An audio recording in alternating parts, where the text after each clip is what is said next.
Yeah, no, because obviously I heard on Dongo's pod you say you didn't like you man's podcast, yeah.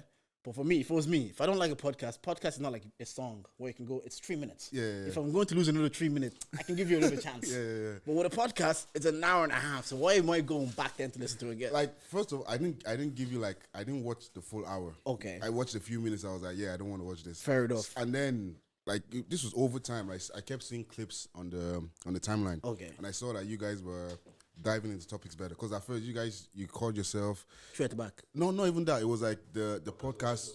Yeah, and I was like, you niggas in analyzing shit. There's no high level of analysis here. That was fair. Good. But then I kept watching it on the timeline. I was like, oh, they're getting better. And then I don't know what episode it was I watched. I was like, oh, that was really enjoyable. Yeah. And then since then, you're part of my podcast run for the week as well. Yeah, no, to be fair to you, we were like trying to figure it out as well. Yeah. We've rebranded, we've changed things. At some point we were just kind of like, yeah, let's just talk and let's just exactly. And let's not overthink that comes off. Yeah. It's like with me as well. Like when I first started engineering, oh shit, bro. There's people that will be like, yeah, fuck this Simba guy, I'm not going to him. But after a while, like you figure out your niche. Yeah, you get better. That's why you gotta let people land. And I wasn't going online saying that, oh, this guy's a shit. I just kept it to myself. I was like, okay, I'm not gonna watch this for now. And shout out to you guys, man. That's actually a fair point, because it's a lot of people. Like Dave Chappelle said it in his special, says, you clicked on my face on that Netflix thing, and now you're going to write articles about what you didn't like. Yeah. Just don't click on the face if it's not for you. If you didn't like it. Yeah, but life doesn't really work like that anymore. Like before, if you didn't like something, you just didn't look at it. Yeah. Now, if you don't like something, you get rid of it. People try to cancel you if they don't like something. Yeah. I think people are too quick to like go online and say they don't like stuff. Like with music as well. Like I hate like when a new project drops, I hate listening to people online, because they just chat so much shit about it. Like, you listen to it once and like, oh yeah, this is mid. Like, bro. But everybody wants to have the hot take in it. They want to have the retweets, the hot take. And, like music is different to podcasts. Like I think music, you need to digest it. Like you need to listen a couple of times. We'll get back on the podcast since we're on the music thing. Did you listen to Drake? I did. Did you like it? I think my opinion of it was tainted by Twitter. Okay, what was your tainted opinion? Obviously, like he hasn't really evolved. Yeah. But like I was talking to Plantain, and it was like he thinks that's like, I think he's doing that on purpose, because he has, I don't even know their names. That's how Tizio, Touchdown, and he said he has them on him, and he's dumbing down his music to stay relevant with the young people. And I'm like, when he said that, I was like, I'm actually not mad at that. Yeah. Because we don't need everybody rapping like Ghostface Killer or Nas. You know what I'm saying? Like, I don't want that from Drake. Yeah. Like, I want music consistently. Like, if Drake did the Kendrick thing, or like he would disappear for 4 years, give us one masterpiece that we have to think about for the next 5 years. Fuck that, bro. Give me something I could just play in my car. Kendrick is our job. Is hard work to listen to. Like, yeah. No. It is. It's very digestible. It's not digestible at all. Like it's really. He said this. Oh, you're doing this. Nah, bro. He's talented, bro. I don't listen to that. Do you get what I'm saying? Like I always say, with Kendrick, you have to damn near listen to the whole album. Whereas Drake, you can listen to Drake anytime. Like, bro, when you're just driving, it's a quick 10-minute drive. Slap on some Drake. Exactly. And for the longest, I used to deny that. Oh yeah, I don't like Drake. But like when they introduced the Spotify rap, that nigga was number one every single year. And that's how you stay relevant for however many years. Because Drake will come out, he'll give you the English Drake, Drill Drake, then he'll give you Canadian Drake, then he'll give you American rap, then he'll start singing for you, bro. Like, that's how you stay relevant. Even the techno house project that he dropped, I still play that till today. At first, obviously with Twitter, this is shit. Shut up, man. Just listen to it and take it in. It's a dope project. So like, even with this one as well, I'm going to go back to it after all the noise has settled down and take it in for myself. Yeah, my thing with Drake is Drake has earned the rights to do whatever the hell he wants. Like he's Drake. He can do, but sometimes I don't think what happens is I see on Twitter, like especially my friend Sam, like so I should preface this by saying, because he's gonna call me a hater. I preface by saying Drake is objectively top 3 rappers, like hip hop artists of all time. I think it wouldn't. Ooh, whoa! Objectively, I think it's him, crazy. Kanye, and Jay-Z have the biggest like fight for who's the number one.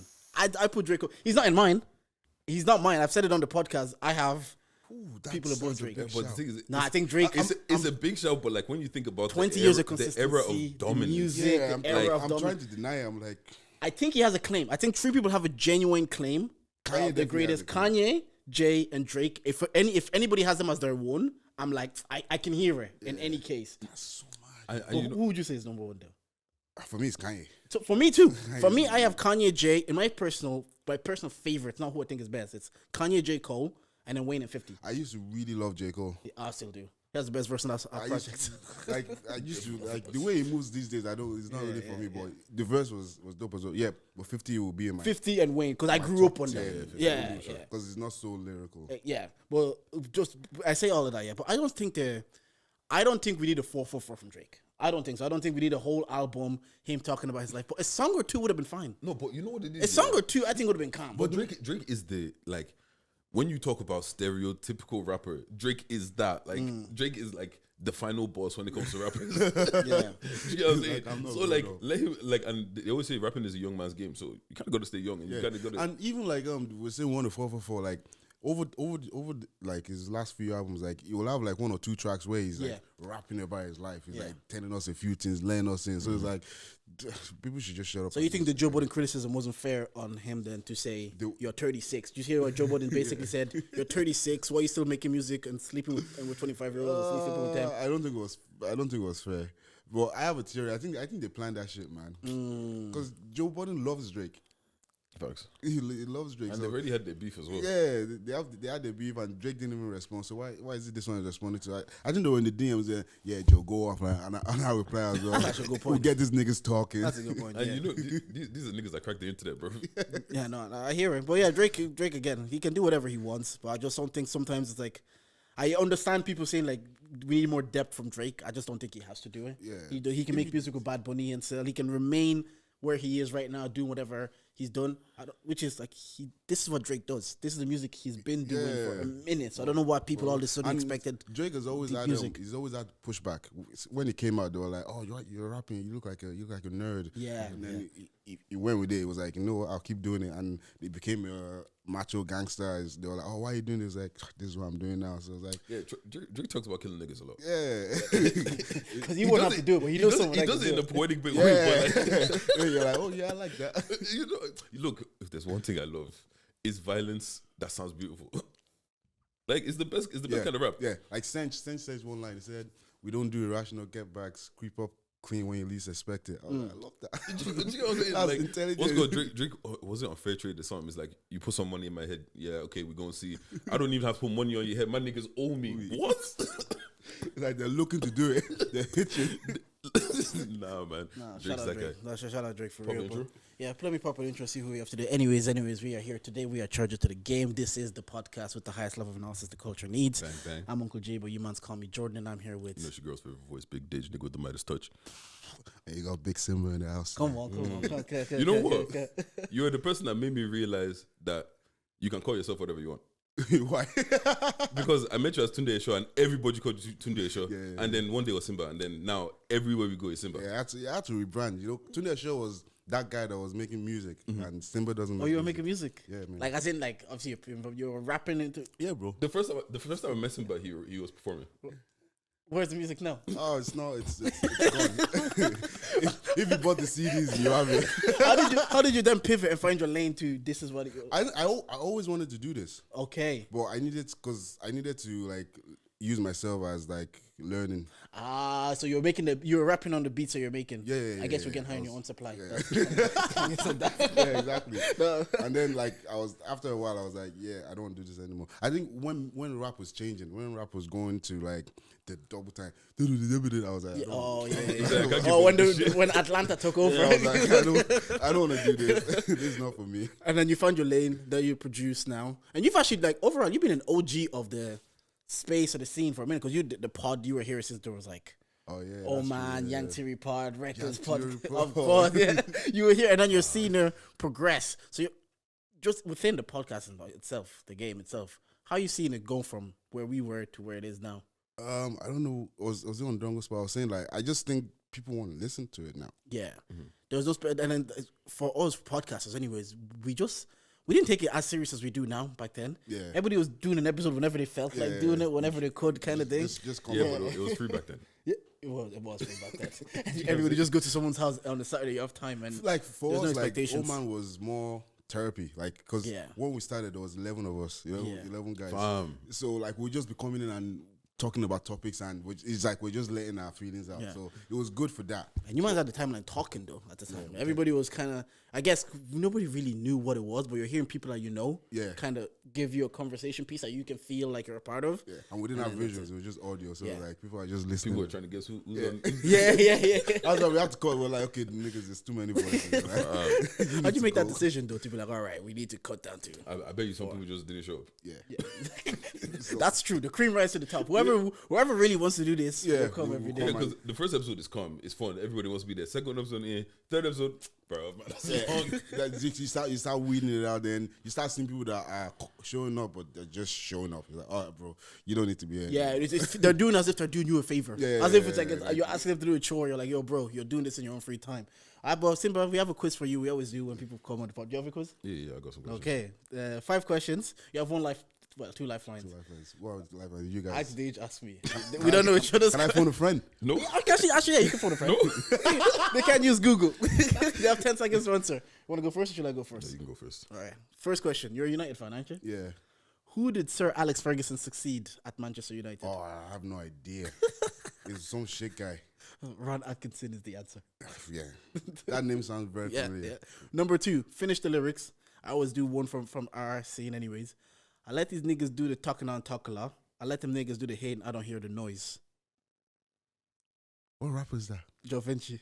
I don't know. Bro, I mix a lot of music. I don't listen to a lot of music. So do you want to ask Deji or do you want to... I ask Deji. What's the question? Oh, finish the lyrics. I ask you know. Okay, can't ask You me. can't ask him. I let these niggas do the talking. I don't talk a lot. I let them niggas do the hating. I don't hear the noise.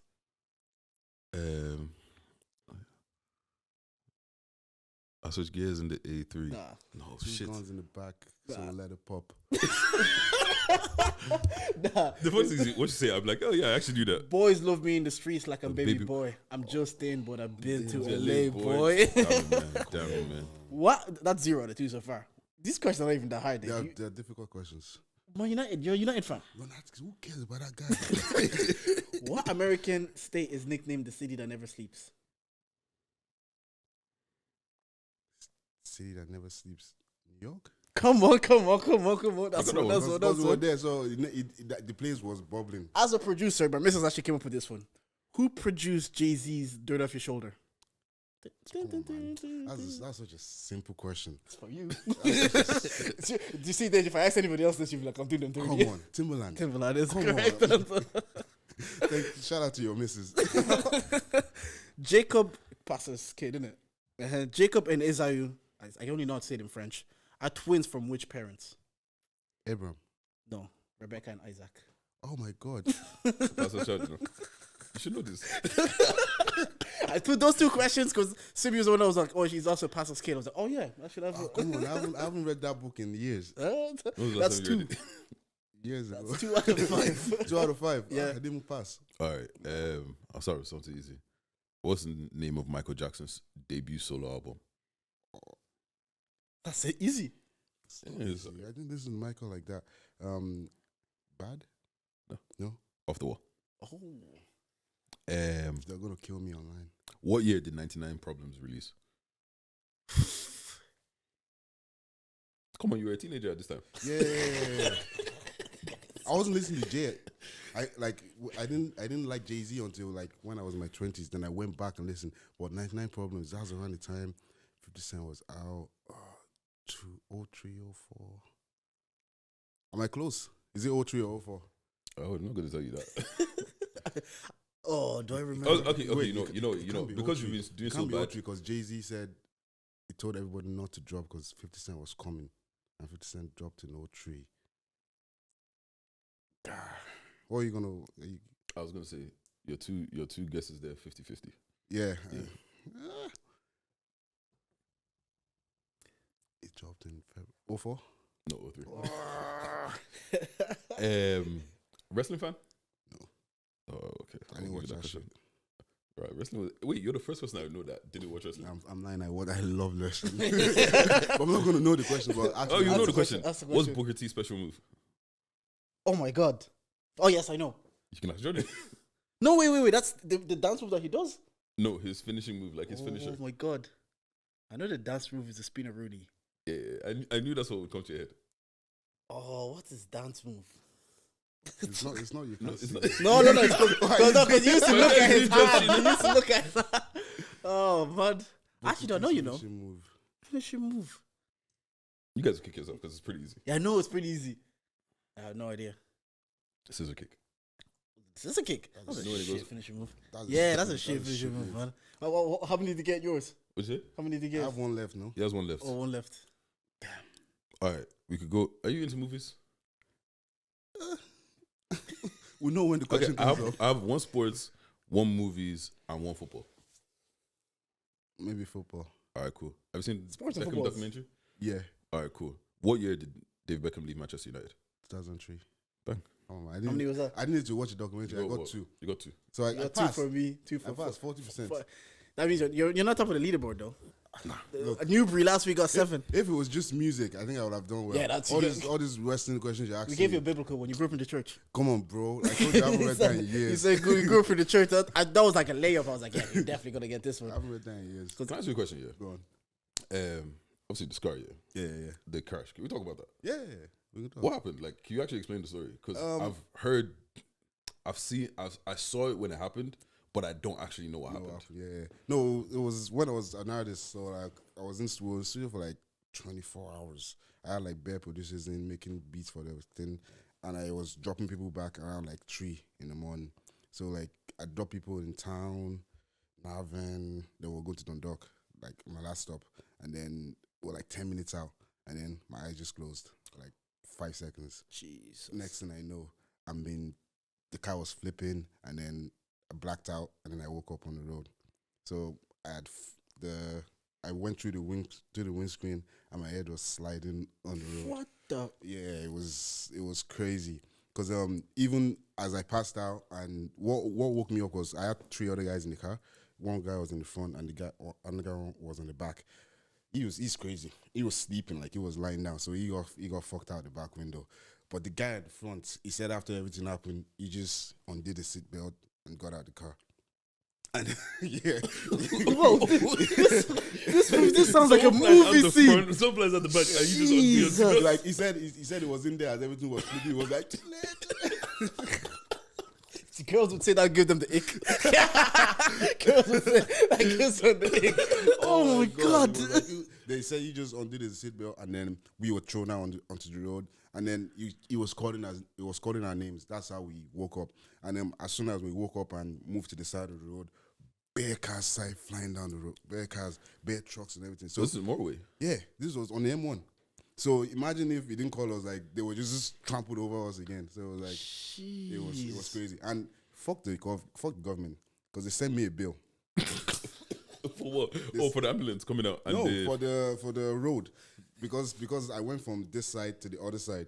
So they said, "Oh yeah, you destroyed the petition, and we have to." My nigga, I nearly died. Why are you killing me? We didn't pay it. We looked at it like, yeah, get out of here. That's crazy. That's insane. Wait, how long then did it take you? Because I had a friend that was in a car crash, and she was like, not a friend, she's someone from work. So she was in a car crash. I love the She's not a friend. But then they said there was like PTSD that comes with that, like about driving again or getting into a car again. We were living in Birmingham at the time. I was taking the train. Jesus. I was like, I'm not, for like 6 months, I was just taking the train. I would not drive. Like, I would get in the car with like my parents and one of my boys. That was it. But for like 6 months, it was just train to Connolly, then Lewis to the studio. Just that's what I was doing for like 6 months. What was recovery like? I was in there for a week, and then they said I should stay at home for like a month, but You didn't listen. I couldn't do that. I had an album to work on. What is the album today? The album it did its thing. I sold a few copies. We made money, and yeah, we thank God. But now it was a mad situation. Yeah, it was a mad situation. How do you overcome that though? How do you then go from, you know what, fuck it, let me just get in the car finally and be driving? I don't know. Like back then, especially, there was no like mental health or therapy. Yeah, like yeah, that. You just kind of do. And like I have to say, like being in the church helped as well. Like because we pray about a lot. My dad would be like, "Oh, it's okay. You don't need to worry again." I'm like, "Yeah, I'm worried." He's like, you can say that as much as you want. I'm still worried. Yeah, I'm worried. But I like the accident happened like April. Yeah, it happened like April. Like it happened like on the day it happened, my sister was giving birth. So it was crazy. And a lot of mad things happened. Because on the night it happened as well, for some reason, my parents were in church, and the guy that was sitting in the back, his parents are also pastors, so they called each other and they were all praying. Life is weird At like that that, man. time. I don't know why. So, and even the doctors were like, yo, you guys are really lucky to be alive. I was So like, everybody like were alive after that happened. Car crash. the guy at the back, Guy though, at the back even. blood stopped flowing to his leg. So his leg was mad swollen, and they already came and said, okay, we need to cut it off. He already signed everything. The guy was in tears and everything, and then they wanted to do it. They said, okay, we're gonna do the last test. They were like, oh, everything is looking up. So they're like, okay, we'll wait off for a while, and then he made a full recovery. So his leg's good now, yeah. Yeah, his leg is good now. His leg is good now. Yeah, that would have been very shit if they caught his leg. Well, yeah. Would have been very shit. Like the guilt I'll be feeling will be mad. Oh my god. Car crash is always weird to me. Like, thankfully, I've never been in any crazy ones, but it's just like, I don't know. I just like, because everyone always says, oh, the moment it happens, everything just slows down and this and that. Nothing slowed down. What the fuck? No, it was slow. It was bam, bam, bam, bam, bam, fast out. And you're there on the side of the road like, fuck, I'm bleeding and shit. Nah. No, it was slow. Like, I had cuts all over my body. It was not pretty. Do you remember your first time driving after? No, that's how much is like I'm like so over it now. So like I thank God for that, because I like driving. Like Before the pod, you're giving out that you want to be driving wherever you want yeah, right now. So like like flipping up. I did not know that. Like, I would have never asked that question to this guy, because I wouldn't have known there's any background to it. Oh yeah, no, it was bad. It was bad. And even in the hospital, after I was there, I was like, oh, let me even see what it was like. I took a picture. I was like, damn. And then they did the nurse was she's a crackhead.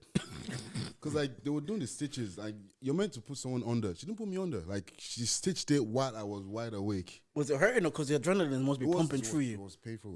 Jesus. It was painful. That's actually a bad story. I did not see that coming. And it's good as well that back then I was a good Christian, because wait. Are you not a good Christian today? Okay, let me rephrase. It was good as well because back then I was a great Christian. I'm a good Christian now. Why'd you fall down? Something's life, I get you. But, Life be happening, man. I get you. After they got me into the ambulance, before we even left the scene, the guard that came, oh yeah, we need to breathalyze you. I was like, what? I'm not drinking. Get me to the hospital. Like, I need to save my life. Like, I'm trying to live, man. Save my life. What's all this? They was, oh, we need to text you for drink and for drugs. I was like, yeah, whatever, do your thing. Fucking hell, fair enough. I want to just not leave on, like, not to brush that off, but the question I want to ask you, man, is like, are you guys close to your, like, extended family? Because I was at my grandmother's 80th, like maybe last weekend, was it? Yeah, shout out to her, man. Yeah, she was like, all my family were there. I'm not really like close with them. Yeah. They all live in France and Belgium, but when we're all in that room, actually does feel like, yo, this feels like love. This feels like family. But what about you, man? You guys be around your cousins and your dad's siblings and just feel like, yeah, no, this is family. Nah, I've been in Ireland since. Is that what happens? Yeah, like 2000. Yeah, no, because I was thinking about it. I was like, yeah, when you tell people, they're like, yeah, I don't know my cousins. Yeah, me and my friends are probably closer to me than some of my family. In Nigeria, I don't chat to them, man. Like, sorry, what you say? Like, I don't chat to them, man. Like, like they're there. Like, I don't even know if they're there. I don't. To be honest, I'm not gonna lie to you. There's probably bare cousins that I would walk past the street. I wouldn't even know that we're really. Yeah, that's like my dad's he's traveling back to Congo soon, and he's like, that's the main reason. He's like, he could walk past his own family and walk past his own siblings, and he has no clue who they are and who they're. And then sometimes they try to force a relationship. Like, say, oh, talk to your cousin on the phone. I'm like, why? Or no, the worst thing is when they start trying to do group chat. Yeah. I don't know what it is. They feel like throwing everybody in the group chat. All of a sudden, now we're all best friends. Yeah, no, leave the group chat. I've never had anything like that, because like I think my dad wasn't even close to a lot of them in the first place. Like, people who were close to was the grandparents, but like two of them there's only one left now. So like, okay, you just stay. Don't go yet. Just stay. We need you. You're the final link to us. Yeah, to all of us. exactly. But the cousins, I think there was one of my auntie came over here, but she's moved to England now, so like, don't really talk. Nah, But how's it for you? Like, how do you feel being there? No, it was actually pretty cool because like Saturday was just me and my brother, and we were just hanging out before we went over to the place. It's mad because my brother low key, he gave me like one of the best compliments that I've heard, but I don't know why the man in me wanted to play it cool. I don't know why in that moment I was just like, just feel this feeling, man. I don't know. After a while, I was thinking about it. I was like, why did I not just let myself get gassed in the moment? Why did I not just take the compliment? Because we're just having food or whatever, and he goes to me, I don't know what we're talking about. He tells me, he's like, oh, Jordan, I feel like your best trait as a person is like how reliable you are to have in my life. And I was like, that meant a lot because as my little brother, he looks at me as someone he can count on. Sure, and he looks at me as reliable. And that really meant so much to me. But in the moment, I was kind of like, play it cool. You're like, as a man, actually, you as well on Dongo's pod, they said, Dongo specifically asked you, are you proud of Snow? And you said, I'm proud of all my siblings. Why could you just say I'm proud of I'm proud of Snow, I'm proud of Corey, I'm proud of Lamy. I'm proud of Yeah, because you gotta sing all of the praises. Yeah, you gotta sing all the praises. Like they're all doing bits. Yeah, they're all doing incredibly well in their field. Like Lamy, I think she, apart from Heritage, like if she had a restaurant, I think she'd be fighting with Heritage as the best restaurant in Ireland. And Snow is doing this thing with the podcast, and Corey has got into content creating. And before that, like she was a bookworm. Like she studied, and she got a master's. Like she's very intelligent. So it's like, yeah, I'm proud of them niggas, man. Yeah, no, fair enough. Yeah, because even back to that, I was like, yeah. So he gave me that compliment. In me, I was like, maybe I should have let myself even show him that I actually feel like I appreciate him saying that. Yeah. But for some reason, in the moment, I was like, don't be moist about this, man. Don't be soft. Don't be play it cool, man. Yeah. Appreciate that, man. Appreciate Traversky. Yeah, but then we went over. Oh my God. We went over to the grandmas, and then you're there, and you're seeing cousins like since 2008. I've seen them maybe like once every 3-4 years. Yeah. It's very infrequent. I see them on socials. So you're like, I don't really have any connection to these people.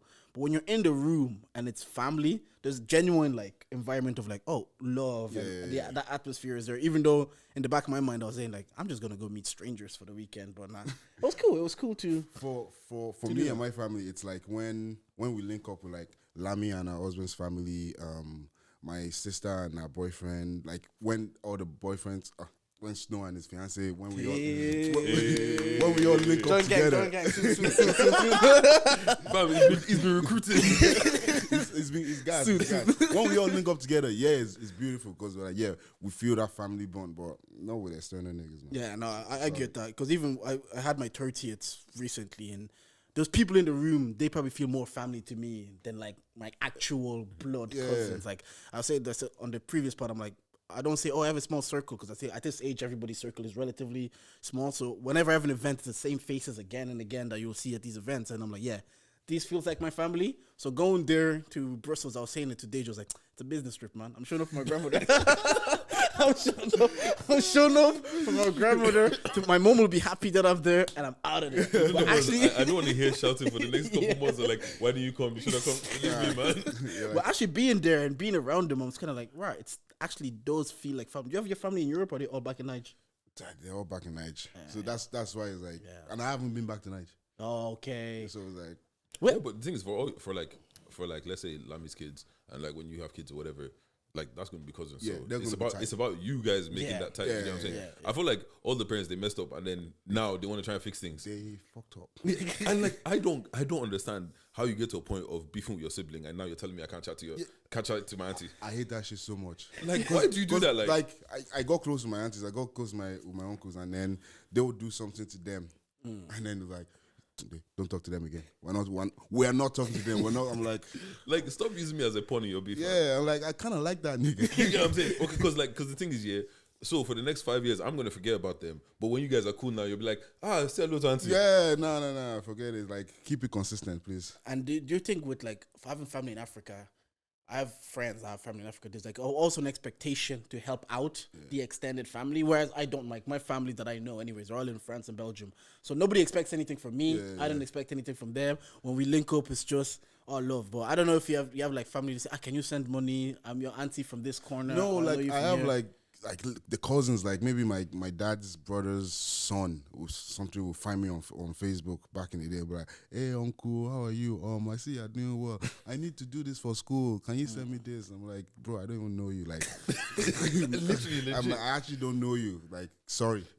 Like you're a stranger, bro. Charge it. Like, and if you're an auntie that has to tell me where I know you from, you shouldn't be asking me for money. Yeah, exactly. But like, I am sympathize with the situation, but bro, I'm trying to help myself over there. Bro, I'm in need to. They think we're flowing here in money. That's the the goes on issue dreams, here. man. Yeah. What's called? Me and my brother was having an interesting conversation about role models with me, yeah. And like, personally for me, I don't want to be a role model.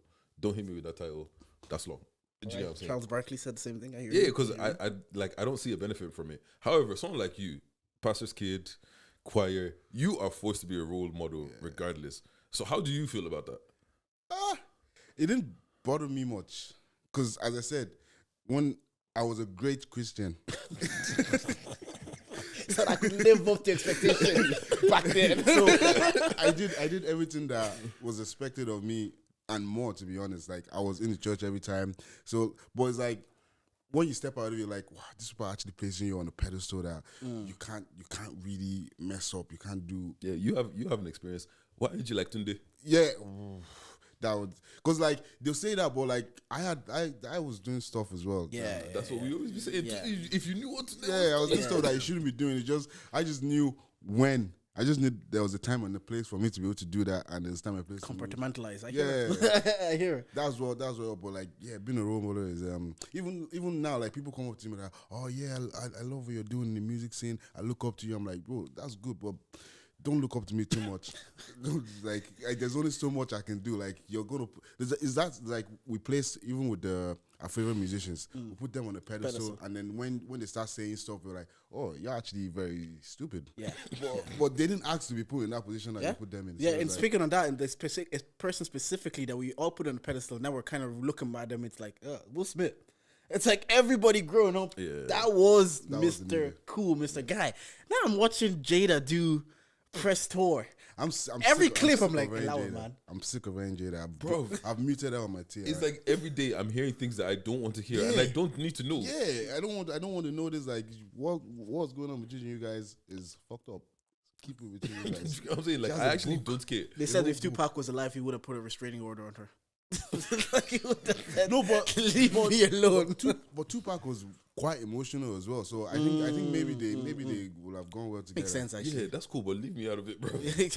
I guess, yeah, just on that, like we put Will on this pedestal. Again, it's actually so hard not to, because even me liking football, yeah, like obviously now we have podcasts, we have outlets. I'm hearing Henri talk about how insecure he was being a kid because he always looked for his father's validation and he's trying to find that. But being like an 8-year-old and the best guy in the Premier League is a guy that looks like you. Yeah. It's so hard not to be like, This guy's the guy. like, how do I not put him on a man. pedestal? Yeah. It's easy now. We're all like in our 30s or approaching 30s, and we're saying like, "Oh yeah, people are just humans." We can discern that now. Yeah. We can tell it. It's like with your dad. Yeah. Like, there's stuff you're like you really I really had my dad up there. Exactly. Or as you become an adult, you see his flaws. You're like, oh, this guy is just. It's just a human being. Same here with your parents, but I can see a 16-year-old trying to make beats in his room right now, looking at you with the plaques, looking at you with the cellos and the officers, thinking, I want to be that guy. And you're looking at him like, yo, bro, I'm only human. But as a 16, it's so difficult to kind of understand. He might show like, up to the studio one day, bro. Man is seeing LED lights with the entire eye.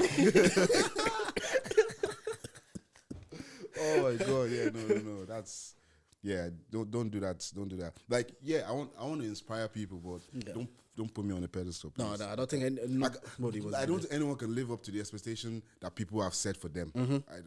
And you shouldn't have to. Like, I listened to one of my podcasts. Like, you don't have to live up to the standard of people. He said when he first got fame and he would meet people, he felt like he had to be the Andrew that people saw on TV. Yeah.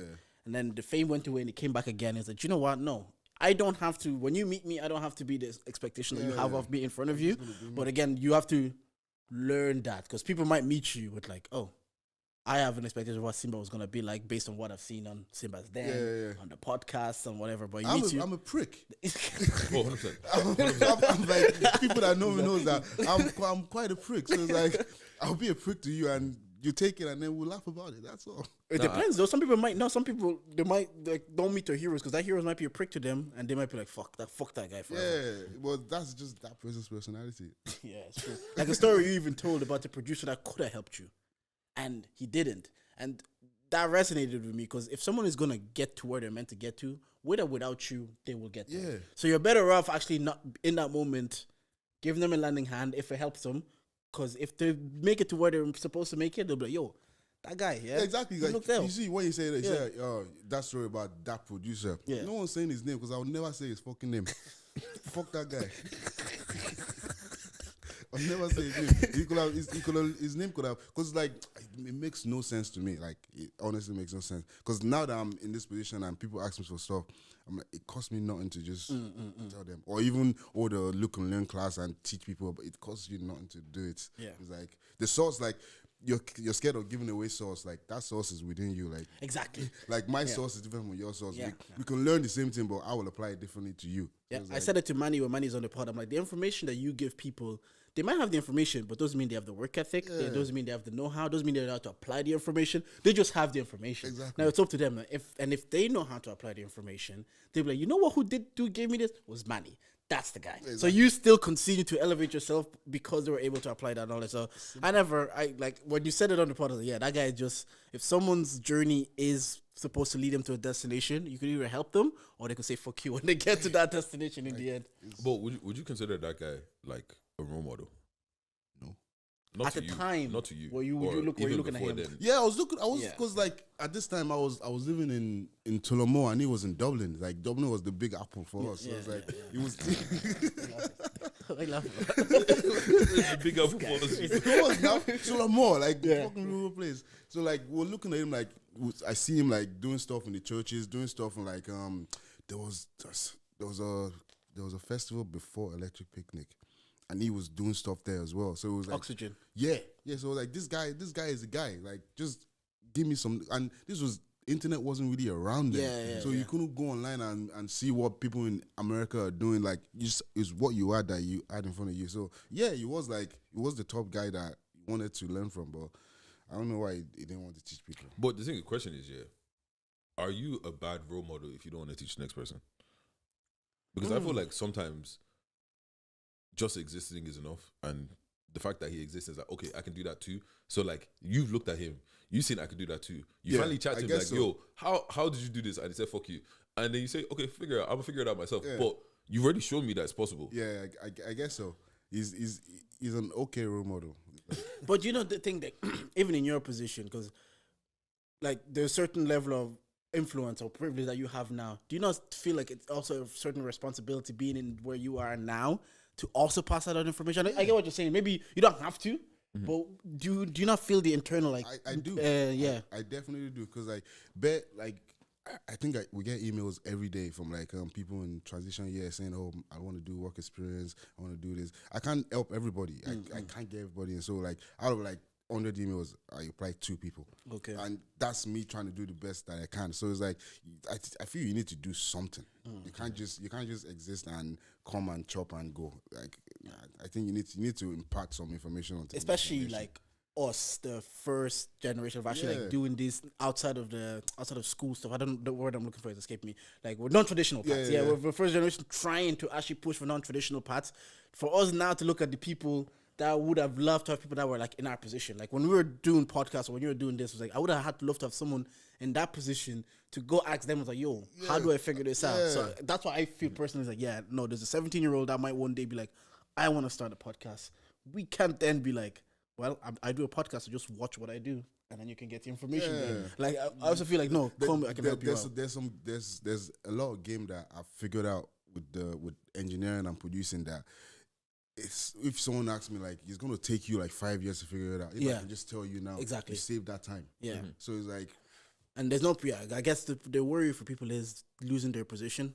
They feel like now you have that knowledge, you might then take the position I have. It's that insecurity that people have within them. It's like you gotta be secure with your art. Like right now, I have like 3 other engineers working in the studio, and I love it because I see the tweets. Have, I see the tweets every day.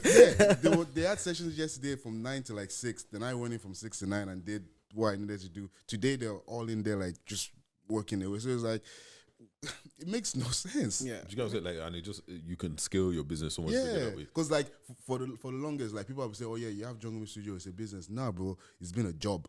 Like it's been I created a job for myself. No, Money said the same thing as well. So I'm not an entrepreneur. I have a job. Now it's turning into a proper business because like we have different avenues of people just running it when I'm not there. That's the important. And there's a plan then to maybe have a Jungle Beat studio somewhere else. And Jungle Beat something, or is this the baby is gonna be? I don't because like right now like we have people that come from all over Ireland, so like I don't want to take it to like Galway or Limerick, like we're not too far. Oh yeah, 2 hours. Yeah. Good point. You can come down, like So I don't think I'll be opening another branch. I don't think. I think that's just a lot of stress right now. I don't need that. Would you open another branch even if it was in Dublin? No. It has to be. Yeah, because right now in the we have 2 rooms. We have the main room and we have a smaller room. So like stuff is going on in the main room, and you can also book the smaller room. So it's like, I don't know how much music you guys want to make. The place is open 24 hours. And for me, I always champion other studios as well. There's other studios you can go to.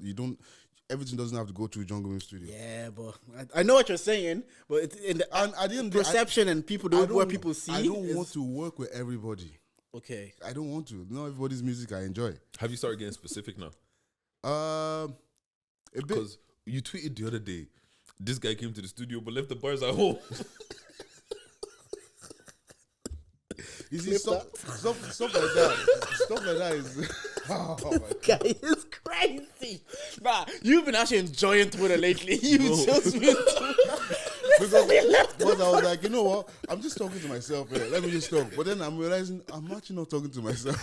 Oh yeah, you'll see people. They'll be like, I saw your tweets. Yeah, some guy last night at the GB and TNT events, he was like, yo, bro, your tweets give me life. I was like, what do you mean? He was like, I love the way you're going on the music. I was like, oh, okay, no worries. I need to fine tune it a bit. But yeah, like that's just honestly. The bars at home is so rude. I said it to him. You said it to him? I said it to him. I was like, bro, what's going on? Where are your bars, man? What are you rapping about? I said it to him because it was almost wasting both of our times. It was like, what's the point? Bro, my time is valuable. I have employees. They can deal with it. Yeah. Oh, God. Like, how do they take that? Let's on the topic of criticism, because I'm very good at criticism. I won't say it like the way I said it. I won't say it like that. I'll say it in a good way, like, bro, I think we need to stop for a few and maybe just come out here and rethink your bars. Rethink your bars. That's fair enough, man. Yeah. I'm not saying like what you're saying is shit. I'm just saying let's look over your bars. Or bro, come on, let me see your lyrics actually. And then I'm like, maybe take that out. Maybe don't use that. But what if he thinks it's fire though? Then I do this. I'm like, no worries, bro. Yeah. Like I would always like. I haven't always been giving my honest opinion because not everybody wanted to listen to it. But now it seems like a lot of artists actually want to hear my honest opinion. Yeah, they value what you have so to say. I give it to them now, and then the ones that take it, they take it. But the ones that don't take it, I'm not gonna be mad at you. Because even on the topic of criticism and valuing what you have to say, like we had that thing with the title on Twitter, and you said it to me, and that was. If it was anybody that's kind of said, if not everybody, if it was other people that could have said it to me, I would have been like, I don't really care what you have to say. I would have kept it. Honestly, I would have kept it pushing. I would have been like, it's fine. I kept it pushing. But I was like, you know what? Let's see. Maybe you have something here that I need to hear. Yeah, and after I heard it, I was like, you know what? Fair enough. It was a Bay title, and you said it to me first. Yeah. You didn't say it on Dongo's podcast. I'm hearing it there, and I'm kind of like, yo. If I'm taking about like, why did you just say this to me? If I went straight to Dongo's podcast, you'd be like. Fuck this Simba guy. Yeah, I was like, because we talked in DMs, we talked in the timeline. Yeah. Like, you could, if you didn't like the title, the people that actually take it bad were the people that love me or whatever. They were like, oh, why is he singling you guys out? Or why is he saying it to you guys? You could have said it privately. I was like, look, I have a podcast where I give public opinions. If someone says something to me publicly, it's fair game. Yeah. As long as it's not personal. Yeah. You're not talking about my partner, my life, whatever. Yeah. You're talking about the pod. That's fine. We're all in the scene together. So it's like, me saying that is not. I'm not saying like, yeah, fuck you guys. I'm like, maybe can we do it better? Yeah. I don't like the way you worded that title. It wasn't. And we had that conversation back with like the topic is like if it was another person, I would have been like, I was on holidays even. I don't really want to have this dialogue. Yeah. Like and move on. But I was like, you know what? Maybe there's something here that I actually have to listen to. Do you find that also the criticism? Why is it different for musicians? Because you say like they're a baby. Why do they find it harder to take maybe? Because they live with that thing for so long and they believe like every musician is it narcissist. Like they have the traits of a narcissist. Like they believe what they're doing is the best. So like anyone coming in and saying that, bro, maybe this is not good. They're gonna take it to art first and foremost because like they also spend bare time writing it, like perfecting it. In their mind, it's perfect. Yeah, living it. It's like me telling you, so for example, "Living Proof" is a great song. But if someone said that's not a good song, that's literally his life. Yeah, he's saying, "You're telling me basically my life is not good." Exactly. That's what you're telling me. Someone that's going through a breakup and he's pouring his heart out, and you say, "Bro, but is this like this? This is what you came up with." Like there was an artist I was working with, and he was going through a breakup, so he was writing his emotions into the music, and then. One guy, I had a session with an artist after, and this guy is too bold. He's too upfront. He was like, "But what are you singing about?" Like, what are you singing about? I was just there like, whoa. You shouldn't be doing this. That's the baby. Like, it's even with the podcast. If someone was to attack what you were saying on the podcast, fair game. Kira, he literally said we talked about him on the pod when he was on with the Wild and Out thing, and he posted the same video of us saying nobody's watching anyways, your views are shit. I'm like, that's completely fair because we talked about him publicly. Exactly, he replied in a public manner. Yeah. Fair game. If people don't agree with what I'm saying on the podcast and they say what you're saying there is stupid, not that I'm stupid, but what I'm saying is stupid. Completely, I can understand. If you say the way you worded that title is a bit clickbaity, completely, it's fair. I can't have a podcast to talk about public opinion, give my opinion on Irish music, but if someone has a critique on my podcast, then I get sensitive about it. I'm willing to have the conversation as long as it stays within the realms of what we're talking about. I think I'm used to criticism because like every time I send out a mix, like it's always I'm waiting for the criticisms. Like, okay, bro, I like it, but I don't like this. Can you change this? Can you change? So like I'm kind of used to that. So like when I'm talking to people, like I sometimes forget that not everybody has that in that's my daily life. Yeah. Every mix I send out is like, oh bro, I don't like this. I don't like this. Okay, now that you're Simba, like your name holds weight. You know, when you said on Dungo's pod and you said them guys hold weight, I was like, you know what, Simba was right, man. We do hold weight. I shouldn't work. You got that. I was like, you shouldn't work. You're in the media, like people are listening to you. That's why. Now that you're a name brand, do you feel like people are still honest with you? A select few. And can you tell when people are not being as honest? Yeah, I can tell you. I don't even talk to those people that are not being honest with me. Because what's the point? Like I have like my friends that I know that they'll always be honest with me. But what in what sense do you mean? In the sense of like, let's even say like you're producing or whatever, and you might feel like an artist isn't really fucking with it, but bro, that's Simba. Like, I know artists they're very honest because like at the end of the day, they're not gonna put it out if they're not happy with it. Yeah. So like when I even hate when I send out mixes and they're like, oh yeah, that's great, bro. They don't have any changes. I'm like, come on, man. Let's work together. Oh, okay. Let's get some of your input into this so we can get it. And you encourage them to do that. Yeah, because it's better that way. Because like I don't know it all. Like even when I give artists like, oh, maybe you should try this lyric like this. I might be wrong. Mm-hmm. I might be wrong. So like, if you truly believe that, this is what I wanted to sound like, tell me, nah, Simba, this is what I want. And then I'm not gonna be like, oh, fuck you. I'm just like, okay, no problem. It's not my music. Like it's your music, it's your art, it's you know the vision that you have for it. Mm-hmm. So like, I'm not always right. Yeah.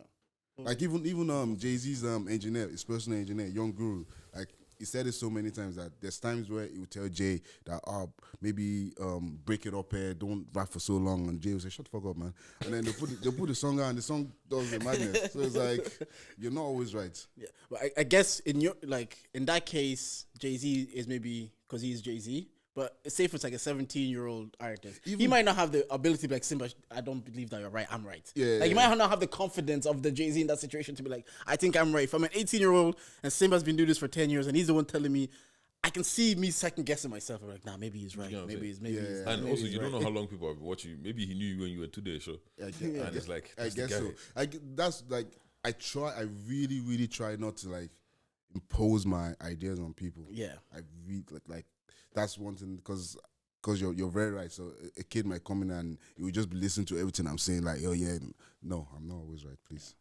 And what I want to ask is Simba's Den, the concept and the idea. How did that come about? Because I enjoy that. Like the production was because I watched things through the lens of content now a lot more. So I was like the production and the way it was done and the cuts and even OPZ, the way it was shot was like beautiful. How did that come about? Like we had the idea like since lockdown, and it was OPZ and Marcus because I told him that I want to do a freestyle platform. I'm not sure exactly how we're gonna do it. And then they were like, okay, no problem, leave it with me, we'll think about it. Then we came about at the chat and we were like, yeah, how about we put people up against each other? Then we developed it into like, okay, they pick beats, they pick the beats live right there and then they have to rap on the same beat. So like, what my laptop got stolen. Yes, I heard. Yes. We had recorded like 10 episodes. Oh wow. We had 10 episodes ready to go. Jeez. But then laptop got stolen, so we scrapped it and then we did it again. So I think it's a Christian in me talking. I think it was a blessing in disguise because like it wasn't fully fledged. It wasn't fully fledged out when we actually had those 10 episodes. What we had is not what it is now. Yeah. So I think we were able to like develop it like behind the scenes without anybody like because I feel if we release the first 10 episodes, I don't think it will have the same kind of impact. Yeah. Because some of it was ass. Which has been your favorite episode? All of them. Okay, no, seriously. Which was your favorite episode? No, my favorite episode is going to be the next episode. Okay. This I next see episode. promo. I No, see. this- I like it. This next episode is going. The next it, I episode is like going to be fire. Like the concept we have because it's the season finale. Okay. The concept we have for it is crazy. And how you scouting for talent? Like, because again, doing the podcast, I'm trying to be more mindful of who's in the music, like everything. I'll try to be more mindful. So this is like a heaven sent really for people doing content. Yeah, You're seeing brand new talent there. So how do you scout for talent? To be honest, at first, like I wanted to do it like with the established rappers, but I'm sorry guys, a lot of these guys were scared.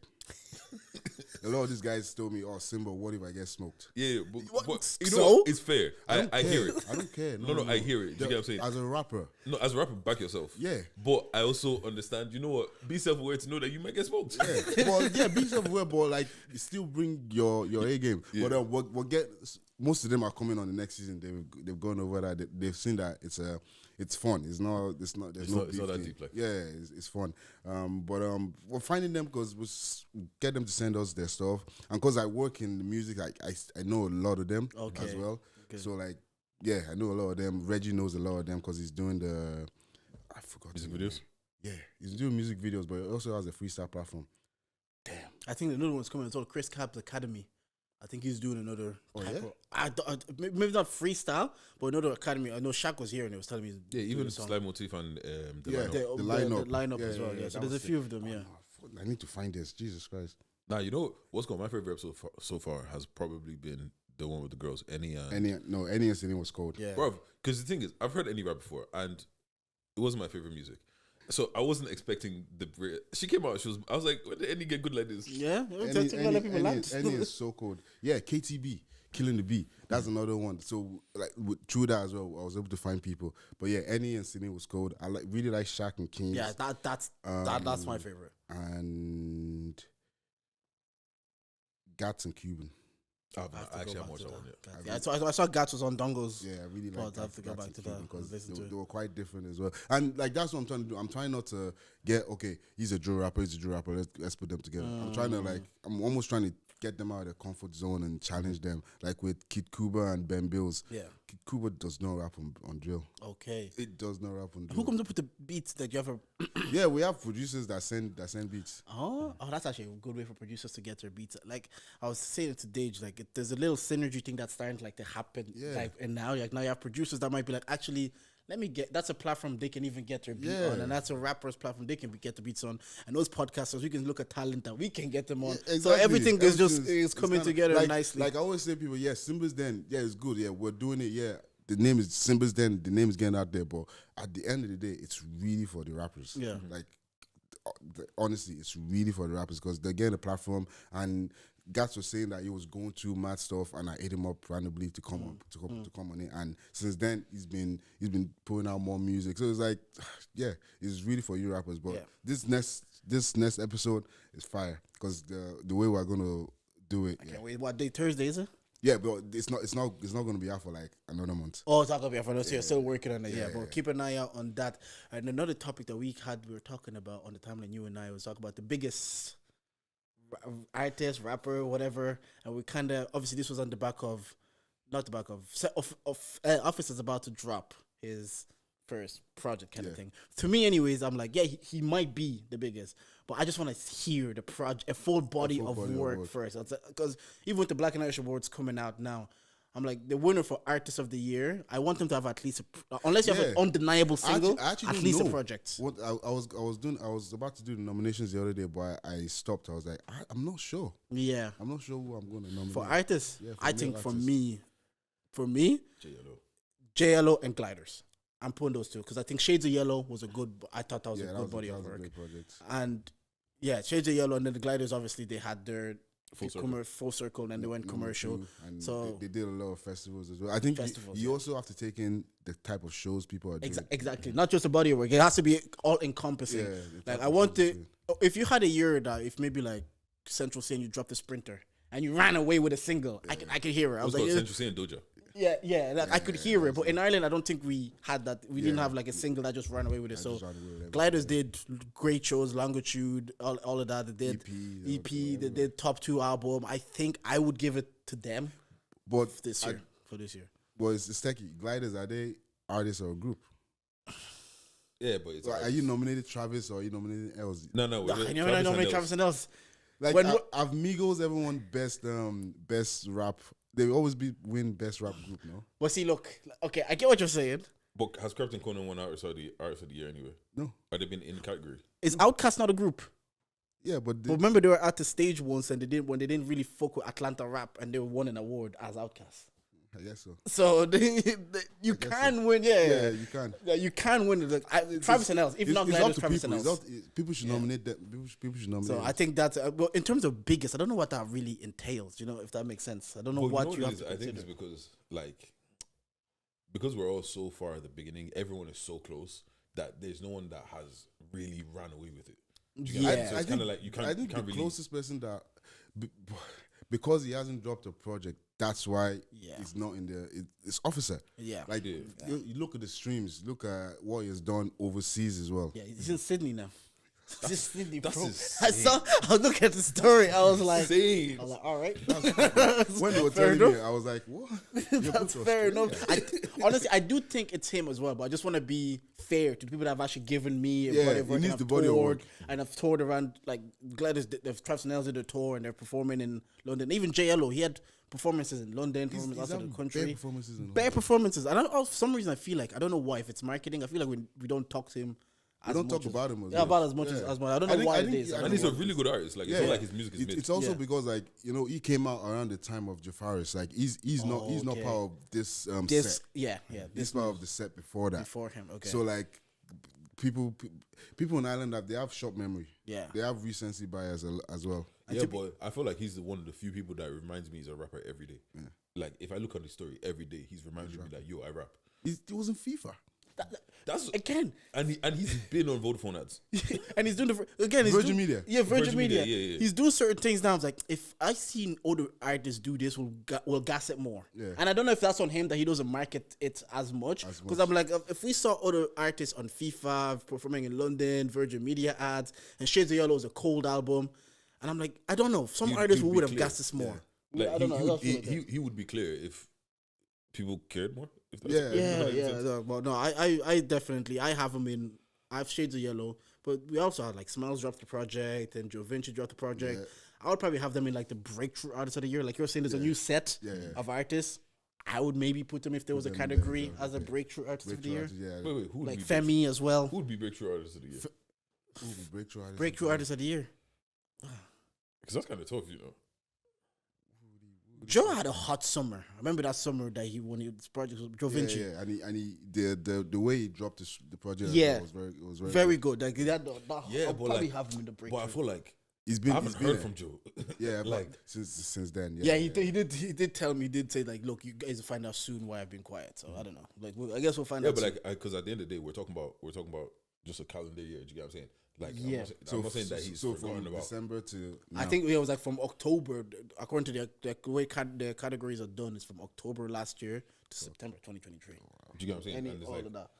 because like once again, like I say, like you were saying with Jay Yellow, you reminds me you're a rapper every single day. Yeah. Even Cello, I see Cello on TikTok all the time. He might not be rapping, Yeah. but I'm seeing him. He's there. With He's Joe, I don't visible. see Joe. Yeah, Do you get what I'm saying? Yeah, And I feel like people are quick to forget. And like even as much as if you bang out his tape as much as you want, at the end of the day, it is 6 songs. 6 songs. Yeah. And it's like how many people really go back to it Yeah, like that? Do you get what I'm I saying? get so. So that's why I'm kind of like sometimes it's like sometimes just being in people's faces Yeah, the is enough to visibility. always make them remind you that yo, this true, is it. True. Smiles also had a good rollout with the yellow and the Yeah, control yeah. straight. Yeah, I thought that was a good rollout as well. Music over there is kind of weird because you have a good rollout, but then it's okay. What do you do after that? Yes, I've had this conversation with Deji. It's like, yeah, How do you keep it? the drop doesn't stop after the music stops. You just, for some reason, you have to find a way to. I think Central C did it the best. He will still put Doja and Sprinter in his TikToks. So every TikTok, you still saw still Sprinter there, and Doja, and he just kept it going And- until the next one. And I feel like what we're missing is music videos. Because usually you drop your album and then music video and then music video and then, do you get what I'm saying? Like that's because 2 music videos dropped at the right time. That could be like another 3 months worth Exactly, of content. yeah, do you get what I'm yeah, saying? yeah. And then That's you true. chop that up into TikToks as well, bro. It's because like But it's budget. yeah, budgeting and a lot of artists as well. Like after they've listened to us, after they released it, they think, okay, yeah, that's it. I need to move on to the next one. But that's your product. Like that's a product that lasts you for a while. Like I don't know who it was that it was like. Is it Lou Uzi Vert? Like he releases a song, then releases another song, but put those 2 songs on it, calls that an EP. Then releases another one, puts those Deluxe. the other and calls that an EP. I think he's been doing that all year. So now he's on a 7 EPs for this year. But it's like it's keeping himself in Keeping himself I think consistent. it's Lou Uzi anyway. Wait. I might be wrong. Speaking about your product, we currently have product here. Charge it to the game merchandise. What's it called? You can get some beautiful t-shirts, quality, high quality. You can get some hoodies. You can get a tote bag. T-shirts are €25. Hoodies are 40 quid. What's it called? The tote bags are €10, or you can get the clean sweep for 70. Whatever you like, you can hit me up. You can hit Jordan up. You know. Anyways, back to what we're saying. I love that. Look, man, you gotta slide that in wherever. But yeah, like so, like I do understand, and I feel like once again it's because of budget and like we have lives and people have other things to focus on. life gets in the way. But it really is one of those situations. Like who was it that was saying here? I think it was Sam that was like, people don't care. Like people really don't care, and you got to remind them that yo, I really do this thing. Yeah. And that's why I feel like I don't understand why Jay Yellow doesn't get his flowers like that, because he is consistently in front of people's faces. And it's cold as well. And it's very good. That's the part that messes me up, because I could see if he was good marketing, but the music wasn't great. Yeah. I think he's actually a cold When rapper. he's rapping, you're like, Yeah, and I think his song "Eye Candy" is one of my favorite songs this year. It's just like when it's so palatable. Like every time I turn it on, I was like, because I've heard the lads Don was on the pod and Boys Your Head, and they were talking about all the artists to watch out for, and they talked to everybody, and I was like, again, not just this time, but it happens often where people talk about Irish artists, and I don't hear Jello. Maybe it is because he's from the class of maybe Jafaris and I think Dan, that's and why. it's just kind of that's the only way I can see. Okay, but then why do we hear Jafaris' name all the time? because that stride was classic. It's an Irish classic. He had a classic. Yeah, Yeah, to be Jafaris honest, is an to Irish us, classic. he took it and he started running. Yeah. And then whatever happened. He had a classic. And I can remember being at the show at the Body Factory and looking around, everyone was singing back his words. Yeah. Like it reminded me of when I was at the Air Square show in Body Factory and there was Bear Mundelis there, all type of people, everyone was singing back their words. I was like, yeah, they're going somewhere Yeah, else. that's a different level of impact. But even we're gonna look back at that Travis and Els when they performed at, where was it? Grand Social. No. They performed at one festival. Longitude. And I think it was Longitude. When it Cello popped came out off. for that. You know what? I rarely get from what I wanted to be there. Yeah. That looked like it I was so popped off. pissed. That's the only festival I didn't go to this year because I was in the studio. Next year, man's working. Next year, I'm joining you, man. I don't know how I'm getting. For free. Oh, 100%. Because you know what it is, yeah. It's gone to the point now, which this is so weird. I'm looking at all these things happening, and I'm seeing everybody there, but nobody's in general admission. Like before last year, I've never been to a festival. Yeah. And that's because I said I'm not gonna. Oh, you were flipping EP this year, then? Yeah. How was that? It was sick, bro. Yeah, did you stay over? I was camping. I was banging FIFA with Zirasco. Oh, this year, Yeah, that was the mad experience. That was crazy. Yeah, I feel like life is getting weird. Yeah, it does.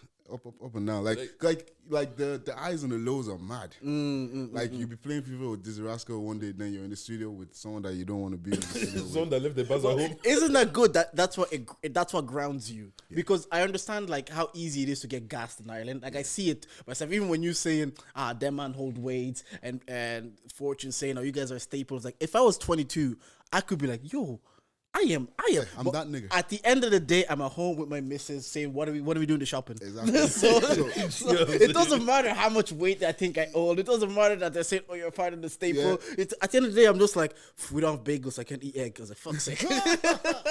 So it is still good to have, like, you have those highs that you're like, I'm on Soundhouse, I'm doing a live show, but I just talk on the mic. But the next day, you're kind of like, we need to go Tesco and still do the shopping. Yeah, so it is good to ground you. Have the balance. How do you deal with the highs and the lows then?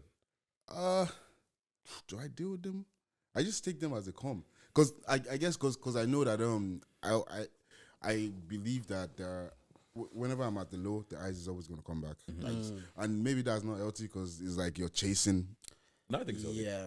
But it's also good to know when you're at the high to know, let me enjoy it also because the next day I have to log into the... No, when I'm at these festivals and because like for me the festivals are fun, but a lot of what I'm doing at festivals, I'm talking to a lot of people. I'm talking networking. I do too much talking. Yeah. Some people just want to be in these rooms to take their pics for the Insta. Yeah, no, because the thing is, right, people are only seeing what they see on Snapchat, and what they see on Snapchat is you guys doing well outside. Yeah. Because you have to, because that's how you get invited back again. You have to do it. Next year, I'm there with you, man. Bro, I don't know how, but I'm there. We need to do it because this year, like EP last year, there was a few black people there. This year, it was bare black people. Yeah, and I feel like there was a good few artists as well. Yeah, it was beautiful to see. So like it's grown, it's evolving, and I'm glad it's happening now because I'll keep that to myself. But just on that, like obviously you've seen the progression of the music in Ireland, and sometimes I feel like me anyways, we don't enjoy it for where it is. We're always looking at where it should be or where it can be or where we're not, essentially. Whereas I'm like, again, I'm 30, so I've been seeing music made in Ireland since I was 15. I've seen people doing it from their kitchen with the sock. I've seen it. To see where we are now, I think it's very cool that I'm seeing JLOL and ads. I'm seeing Trust and Else do this. So when sometimes I listen to conversation, I'm like, we're praising mediocrity, we're gassing what's made.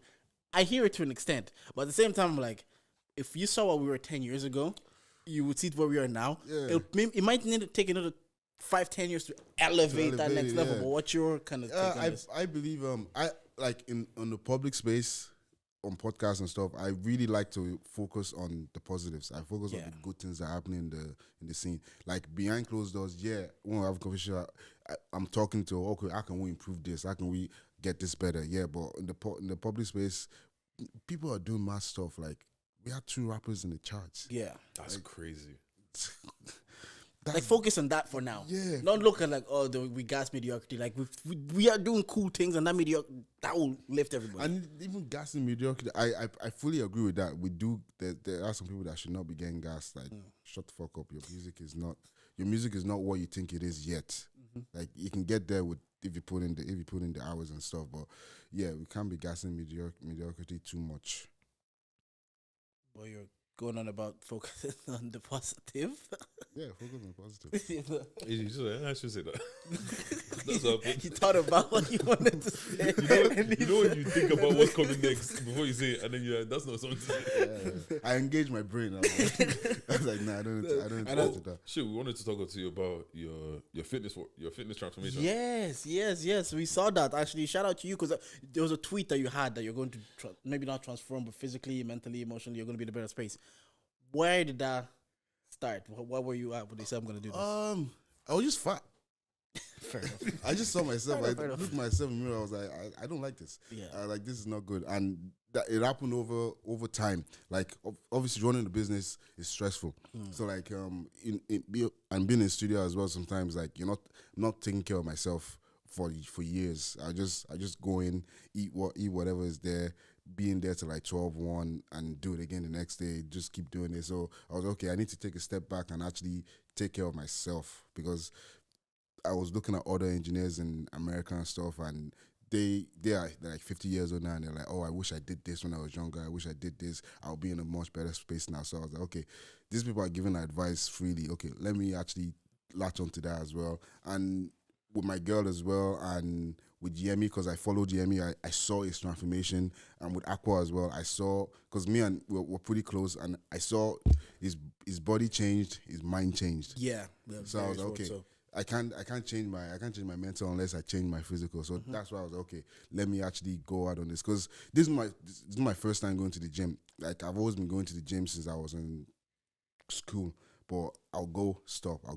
So I was like, you know what? Let me actually be consistent with this, because with the music, we learning how to produce and engineer. I was consistent, so I was okay. Let me do. And you saw results. Yeah. The consistency. So I was like, let me do it with something else in my life. I'm like, okay, I'm liking the results. We'll keep going, because like it's helping my mental a lot.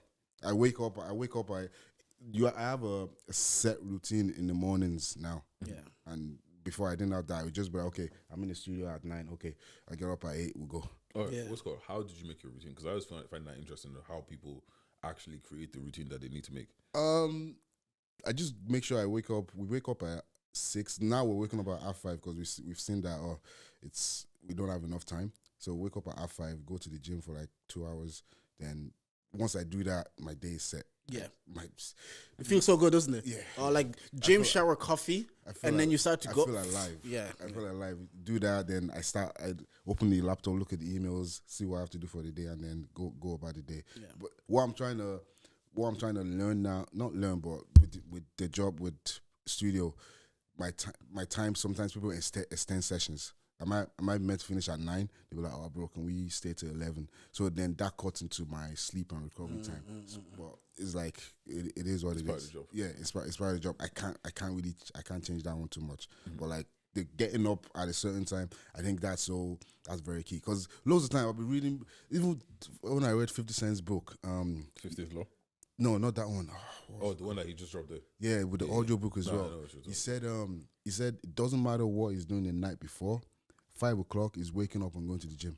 So it doesn't matter if it was at the club till 3 a.m. It's 5 a.m. is going to the gym. So I was like,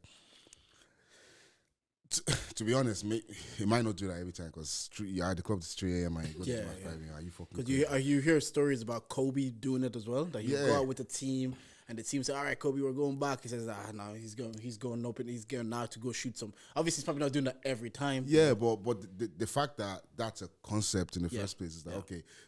Let me apply that to my life. Yeah. Let me apply. Because even a lot of the times, if we go out on a Saturday night, on the Sunday, baking church is 50-50. It's like 70-30. It's almost not happening. But like this morning, we didn't go gym because gym opened at a crazy time on Sundays. But we got up and said, okay, we're going to church because that's like we can't be when you tell yourself you're gonna do something and you don't do it, you're disappointing yourself. Yeah. And then when the next time you say you're gonna do something, you remember that time disappointing yourself and you're like, oh, I'll be fine. That's a good point. Like, nobody died. You just go back to that. So it's like, okay, no, get up. Let's go to church. Keep to that routine and just I think it filters into every part. It is filtered into every part of my life 100%. So far. Anyways, so 100%. I find it the same. I have a gym routine myself, and I think I said it's because playing organized sports when I'm young, having a routine, so it was kind of beautiful. Yeah, it was so good. And when you get older and you're working and you're going home, Champions League is on at 7. Before you know it, it's 9 p.m. It's time to sleep again. You're like, yeah. School was great for that. Like school was so great go to give you on school and routine. then Yeah. I was playing football, hurling, rugby, and Gaelic. Yeah. So Monday to Thursday, I had something to do. Structure. It just structures your life perfectly, and it teaches you to be professional in a way. To be somewhere you don't want to be because it's Tuesday. I have training. I have to be there, so that's how you gotta. And if you say no, your mom is gonna be like, "Don't you have training today?" Like, yeah. And I feel like that's why once you leave college or like leave education, that's when life starts getting a bit fuzzy, because this is the first time in your life where you haven't had a timetable. Because before you didn't think about it, you just I have school tomorrow. I have school tomorrow, and then I have work tomorrow. I mean, I have college tomorrow. But as soon as you don't have college and you don't have work, you just wake up and it's like, I actually don't have to be anywhere right now. Yeah, you have to create the structure. And for me as well, because obviously we were refugees and stuff. And when I finished college, I couldn't work, so I was just in the house for like 2 years. But what helped me was the music. I turn into a job. I wake up 9. I say, okay, yeah, I'm on my laptop till 6 o'clock. So at least that gave me some sort of routine. But once the studio started taking off, the routine was gone, because people were booking at different hours. Like last summer, I was in studio like, I don't know, for like 2 weeks straight to like 5 a.m. every day. So then I'm going home. I'm not waking up till the afternoon and then going back and doing it again. The structure is messed up. And when did you, like, shout out to you, proud of you for your transformation and just having to actually do it, because I don't think it's hard. That's for everybody, just to actually be like on the mental space to do it. So fair play. And we saw with Akbo as well. Like, he's like the walking advertisement of what gym can be mentally and physically. When did you then in terms of the studio, when did you take the leave to be like, you know what? Or what made you take the leave? Like, you know what? This is my full-time gig now. I think it was like 2017, 2018. I was working in Vodafone call center, and it was fine. Like, I was talking to people all day. I didn't want to do that because like I did full-time work for like 4 or 5 years. I would do my 9 to 5, then I'll do my 5 to 12. Then I did that for 5 years. Then I was like, this is actually really tiring. Let me just go all in. Like, I had a few clients here and there, but I was like, you know what? Something worth doing is just do it all the way. I don't want to look back and be like, oh, I wish I did this, I wish I did that. I was like, let me just go for it, and that's when I decided. Well, you're at home or still, or were you living away from home? I was at home. Okay. No, like in my parents' house. No, I left my parents' house. Jeez, and you just took the leap then. Yeah, because I've had bare studios. People don't know this. Yeah, people don't know that my first studio I had it in 2012. Okay. And that's when I left. That's when I left the house. Yeah. I left the house. I was sleeping in the studio. I was like, okay, this is what I'm gonna try and make work. Do you know them stories that you actually said it? It's like, do you know those? Like, Jamie Foxx will tell you a story about where he went to one studio, one car, and then there was a young Kanye that was there, and then we're hearing about it 40 years later. You're telling those stories now. We're living that. Yeah. Oh, I was sleeping in my studios in 2012. Jafari's before Jafari's, they used to come through Air Square. Like, they had the first sessions with me, like, and we worked together for like 2 years. These are the stories. Like, there are bare stories. I think that's the best part of being in this scene. Like, it's gonna be like in another like 10 years or something like that, when you see people actually doing shit internationally, people are in all these different places, and then there's gonna be someone, and this is why Jordan always says, die power. Power. Protect that guy. Him. Oh, that guy, he's going to make footage. bank. When this Guy. guy, he has footage for everybody. Go. Literally, and it's one of those situations where, like, because the thing is, like, because we're living it, it's just day to day. Yeah. Do you know what I'm saying? And like, you're in there, one studio session, it's just a regular day. It's 12 a.m., bro. Finish this session. I want to go home. And then that's the banger that goes off. Exactly. Yeah. Now you're getting plaques and plaques and plaques, and someone is gonna ask you about that day, and you're gonna be like, bro, I'm not even gonna lie to you, that day I didn't want to be there. Bro, you see the Belters only plaque that I have. Yeah.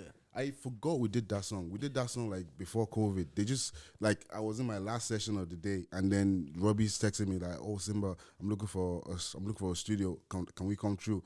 I was like, I've been in this since 9. It's 9 o'clock now. Yeah, no problem. Come through. 2 hours, we banged it out, sent it to them. Forgot about it. Lockdown happened. I started hearing the song on radio. I still didn't put 2 and 2 together. Until one day they hit me up. They were like, "Oh yeah, the song's about to go #1." I was like, "Oh yeah, we did a song." I was like, "Okay, let me check." I was like, "This is the song." Shit, I totally went over my head. So it's like, I think the best things that have happened to me in music is I haven't obsessed about them. It's just kind of happened. Yeah. Yeah. Like even Pot Solo, I met him in my second studio like years ago. He came up to do like an album for himself. That's how we met, and since then we've always worked together. So it's like the way this music thing works is mad. I know, yeah, those are true. Those are going to be the stories. Like Air Squad used to come to the fucking studio. I used to sleep in. Then they made, and then we saw the like again. And they work. They work. Yeah, I've heard on Bar for Bar with KD. I heard like, on Saturdays they will book a session from 8 a.m. to like 2 in the afternoon. What you doing was like, and they were kids. Yeah, back then. Yeah, and they knew that okay, on Saturday we're not in school. This is when we have the time to actually get stuff done. And they did that consistently for so long. I know, and that's literally those are the things that like take it to make it. You know what I'm saying? And like nobody sees that. They just see Good Link put you on the album. They think you went to the studio one day, you got lucky, and and that's a banger. It's like, bro, you don't know. I've made 50. Yeah, it's like what you call I think Kevin Hart said it's like it takes 10 years to be an overnight success. Yep, it really does. It's even funny now because like now as we hold weights, bro. I got a memory on my Snapchat, and it's like I started podcasting 6 years ago. And you have to rebrand. But people won't know that. Yeah, people would think that they just started when Vision Lab came around. Yeah. Like bare people come up to me sometimes. They're like, "Oh, I see you started your studio in 2017. How's that journey been?" I'm like, "Yeah, that journey, that one has been good. There's another journey. The full journey is like over 10 years of work now to get to this place." Yeah. All right, what's called? I got a quick dilemma that we leave this place here. Does it get easier dating for ugly guys as they get older? Does it get easier dating for ugly guys as they get older? Okay, so ugly guy here. Ugly guy. Okay. Ugly guy here. I'm 25 now, and dating is very difficult at the moment for me. I'm 4'11", and on top of that, I'm bald.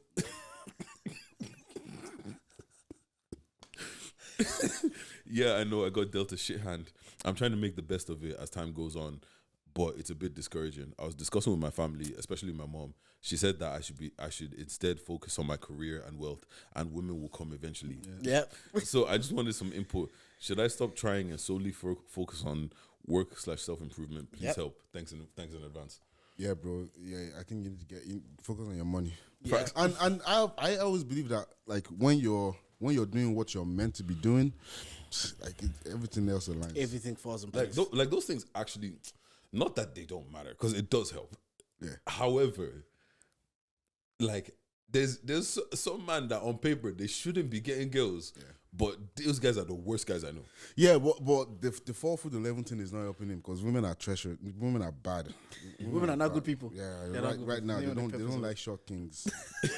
They don't want to short kings. The thing is, I hear that, but then I also hear from short kings that they're still bagging women. Do you get what Somebody's lying. So there's a disconnect somewhere. And look, if you're 4 feet 11, like go for someone that is 4 feet 5 or something. You know what I'm saying? Like, people always say this. There's a whole market there for you. I know people always say this, but they want the bodies that are tall. Yeah, like you need to know what you can get. Yeah.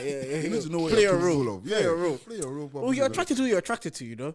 If I can get this one, but I'm attracted to Rihanna, I'm attracted to Rihanna. Everyone's attracted to Rihanna. I know, but you have to fight. No, on that dilemma, get money up, man. I always tell men, just like he's saying, focus on the main thing. Other things will come. Yeah. The people are genuinely attracted to that anyway, to drive and success and ambition. There's a whole group of women that have said, I think on Get the Gist recent, I rather an ambitious man than a successful man in one episode. So be ambitious. Well, bro, and you know what it is, yeah? Like, I feel like the moment that you just, like, you find your lane and you just accept it. Stop feeling sorry for yourself. Yeah. Just accept yourself like, yo, this is me and I'm good. Exactly. If you fuck with me, you fuck with me. Yeah. If you don't fuck with me, to the left. Yeah, exactly. Like, when I was growing up, I had a big back. So, like, I had a really, really big back. So, like, all the... That was... What just happened? Do we pause or do we keep going? Resume. All right, okay. There's no pause Okay. There's no pause there. Just because that was the truth. So like, all the boys used to abuse me for it. they used to get onto me for it, but then I was like, I just took it. I was like, okay, look, okay, that's what I have. Like, I'll go with it. And like, it's me, like, yeah. it's me. At the end of the day, it's you. Like, you need to be secure within yourself, and everything else to fall into place. Like, bro, stop that, man. Yeah, and also focus on money. Focus on money. And like, is it facially challenged as well? Like, He said he started the 4'11" and bald. Hi, Man. I'm ugly. But Jay Huss calls himself ugly. yeah, but he has money. Also, the thing, you know what? And he's Actually, height. go learn a musical instrument. Why? Facts. Can you play musical instrument? You grew up in the I church. play drums. Of What's course. I play a bit of keys. Music spiritual, bro. Like, Ah. even with Jay Huss, yeah, you could call himself ugly as much as you want to, but as long as the music is banging, Yeah, there's something about him. there's something about it. I remember playing drums in the church, and then you're behind one girl. You went, As every time they just give you a solo and you're like, oh, I'm about to fuck this up. Come on. You make sure you wear the short shirt, so like when you're playing, your veins are popping. Oh my god! That's why they say the drummers are the problem. They knew what they were doing. The musicians are the worst. The music, we control the church, like we control what's going on. So it's like, So you know that you're controlling the vibes. You see, you're looking off. You go, okay, I see. I know, bro. If you can make someone feel something, Yeah. all of a sudden they like you a bit come more up now. to you after church. Oh, that was really good today, brother Tunde. I'm like, That actually is true, you know. Because even me, I do it to the musician. I say, yo, Daryl, you're killing them, man.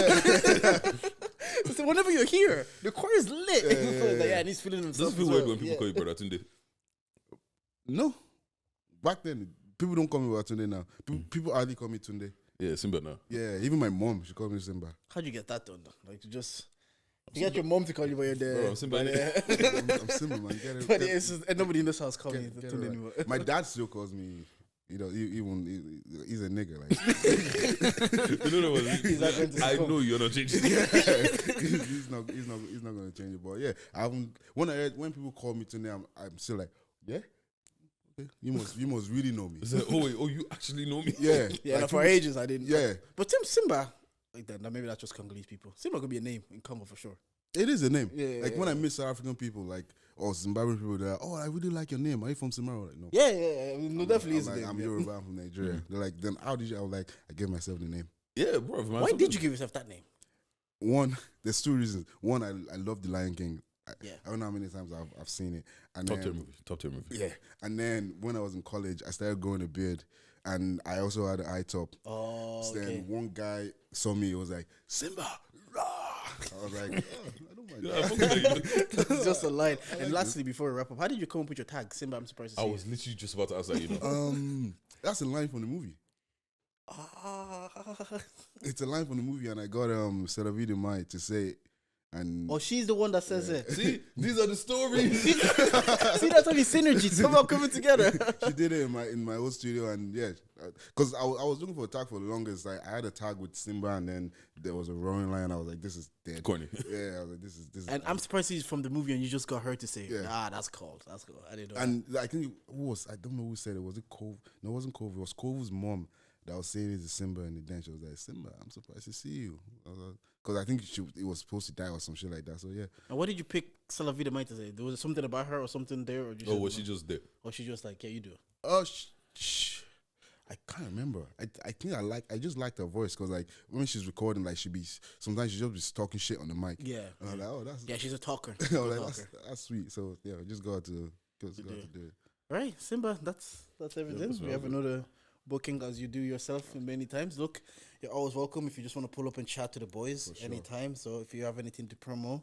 But if you man's made it to the end of the pod and you didn't like anything that we said today, well, you can charge it. Thank you for listening.